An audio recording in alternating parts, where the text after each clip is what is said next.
வாங்க, அன்பு, கடமை, மறுபிறப்பு பத்தின இந்த அற்புதமான கதைக்குள்ள போகலாம். பனி மூடிய கைலாயத்துல சிவனும் பார்வதியும் ரொம்ப அமைதியா வாழ்ந்துட்டு இருந்தாங்க. ஆனா அந்த அமைதி சீக்கிரமே உடைய போகுது. அப்புறம் என்னாச்சுன்னு பார்க்கலாம். ஒரு நாள் பார்வதி தேவி குளிக்கணும்னு நினைச்சாங்க.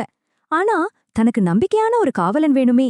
அதனால தன்னோட உடம்புல இருந்த சந்தனத்தை வச்சு ஒரு அழகான சிறுவனை உருவாக்குனாங்க.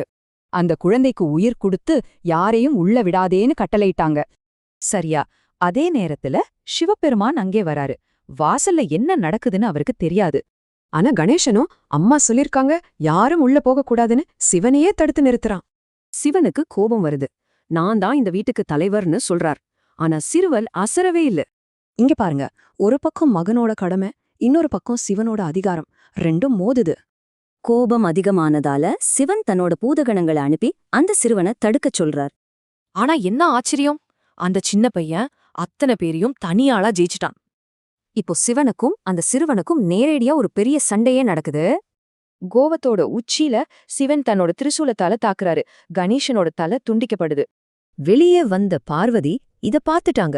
அவங்களோட துக்கம் உலகத்தையே அழிக்கிற கோபமா மாறுது. என் மகனையே கொன்னுட்டீங்களேன்னு ஆக்ரோஷமா மாறி பிரபஞ்சத்தையே அழிக்க தயாராயிட்டாங்க.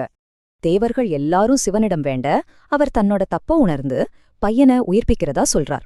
சிவன் வடக்கு திசையில பாக்குற முதல் உயிரோட தலைய கொண்டு வாங்கன்னு ஆணையிடுறார்.